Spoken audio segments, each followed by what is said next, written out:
En ik heb een boodschap aan de rechters die mij veroordeelden. Ik ben geen racist. Marokkanen zijn geen mensen. Nederlanders willen hun eigen land terug. Meneer de president, ik zal mensen die me willen stoppen, moeten vermoorden. Ja, als je alleen maar hoort wat je wilt horen en geen enkel taalbegrip hebt, dan voel je je snel beledigd. Dan ga je kinderachtig reageren en word je agressief. Dan ga je mensen bedreigen en aangifte doen. Wat mij in 2010 overkwam, overkomt Wilders nu. Veroordeeld worden om zijn mening, terwijl er dagelijks duizenden mensen wegkomen met uitingen die vele malen erger zijn. Ik bespreek 10 opmerkelijke dingen uit het vonnis van het Wildersproces. 1. Drogredeneringen. Het vonnis begint al met smoesjes en drogredeneringen. Zo zou het bijvoorbeeld geen politiek proces zijn, omdat de verdachte niet boven de wet staat. Onzin. Er is sprake van een politiek proces als de ene politicus wel wordt vervolgd, terwijl de andere de dans ontspringen. PvdA-kopstukken Hans Pekman en Diederik Samson worden niet vervolgd voor hun uitspraken over Marokkanen. Er is ook sprake van een politiek proces als de rechters niet meer objectief en onafhankelijk kunnen oordelen vanwege hun eigen politieke overtuiging. Dat is hier het geval. Voor de rechtszaak heeft een rechter zich al negatief uitgelaten over het gedachtegoed van de PVV. Ook is het een feit van algemene bekendheid dat de meeste rechters op D66 of PvdA stemmen. 2. Persoonlijke rancune. De rechtbank stelt dat alleen de wet telt en persoonlijke opvattingen geen rol spelen. Waarom maken ze het dan persoonlijk? De rechtbank hoort alleen maar te oordelen op basis van de dagvaarding, het dossier en wat ze in de rechtszaal horen. Maar ze leveren kritiek op wat Wilders op Twitter schrijft. Ze noemen hem onwaardig. Ik vind dat onprofessioneel en getuige van persoonlijke rancune. 3. Willekeur. Deze rechtszaak zal alleen maar gaan over Wilders. Nee, er is sprake van willekeur. Dat begint al bij de politie. Als het gaat om critici van de multiculturele samenleving, dan liggen de voorgedrukte aangifteformulieren al klaar. Wil je echter aangifte doen tegen een socialist of moslim, dan wordt de aangifte vaak niet eens opgenomen. Justitie heeft dankzij het opportuniteitsbeginsel de bevoegdheid om volledig willekeurig te opereren. Dat zorgt ervoor dat iedereen die kritiek heeft op de overheid aangepakt kan worden. Dan roepen ze dat het geen beperking is van de vrijheid van meningsuiting, omdat de uitingen altijd al strafbaar waren. Onzin. Uitingen die niet vervolgd worden, zijn niet strafbaar. 4. Duidelijke wetten. Het Lex Herta-beginsel betekent dat wetten duidelijk moeten zijn. Onduidelijke wetten zorgen ervoor dat je niet weet wat strafbaar is en dan geldt de wet niet. Dat is hier het geval. Want hoe kan je mensen uitleggen dat minder Marokkanen wel strafbaar is, maar meer Marokkanen, kut-Marokkanen, Marokkanen vernederen en dood aan alle blanken niet? 5. Niet consequent. Op 12 maart was minder Marokkanen niet strafbaar, maar op 14 maart opeens wel. De rechtbank zegt dat het komt omdat het op 12 maart duidelijker zou zijn geweest dat het om criminele Marokkanen ging. Het zou namelijk in alle media hebben gestaan. Op 14 maart zou hij dat weg hebben gelaten. Hij zal dat vooraf geregistreerd hebben.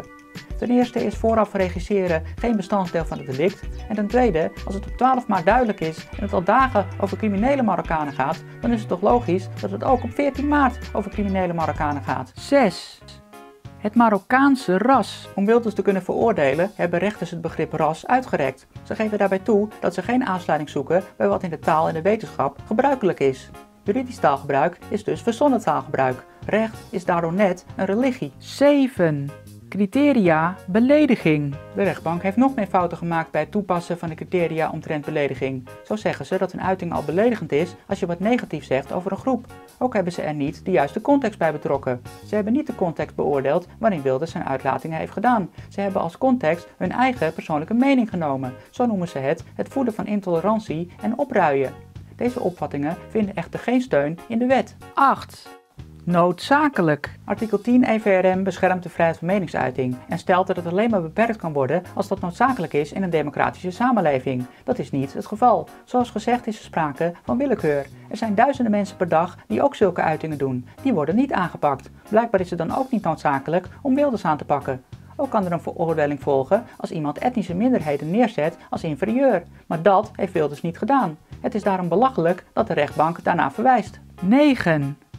Anders zeggen. Veel gehoord is de opmerking dat Wilders het ook op een andere manier had kunnen zeggen. Dat is niet relevant. De wet zegt niet dat een uiting beledigend is als je ook nog op een andere manier je boodschap had kunnen overbrengen. Artikel 7 van de Grondwet zegt dat niemand voorafgaand verlof nodig heeft om zijn mening te uiten. Maar door willekeur, vage wetten en interpretaties hebben rechters wel een systeem van voorafgaand verlof geïntroduceerd.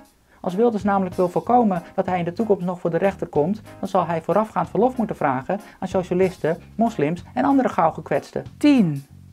Straf. Dit vonnis is een lachertje. Er is geen schade, maar er volgt wel een veroordeling. Wilders wordt veroordeeld, maar hij wordt niet gestraft. De rechtbank geeft toe dat het hoofddoel van deze strafzaak het vaststellen van de strafbaarheid is, geen waarheidsvinding. En daarmee hebben de rechters bekend dat het wel degelijk een politiek proces was. Dit land is politiek gezien tot op het bot verdeeld. Iedereen weet dat zulke rechtszaken alleen maar worden gevoerd om critici de mond te snoeren. Van professionele rechters zou je verwachten dat ze dat niveau ontstijgen. Helaas is dat niet het geval.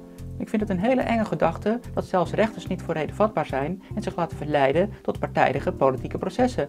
Ik heb in elk geval geen vertrouwen meer in de rechtspraak. Rechters bieden vaak geen bescherming aan gewone burgers en straffen criminelen veel te laag. Maar ik heb wel 3 tips voor Wilders. Er ligt al een wetsvoorstel om groepsbelediging uit de wet te halen. Maak er nou eens werk van. Zorg ervoor dat elke jurist de opleiding tot rechter kan volgen. En blijf de uitingen vooral herhalen. Met zoveel mogelijk mensen, want ze kunnen echt niet iedereen aanklagen. De problemen worden veroorzaakt door kut Marokkanen. Dat zijn de letterlijke woorden van Rob Oudkerk.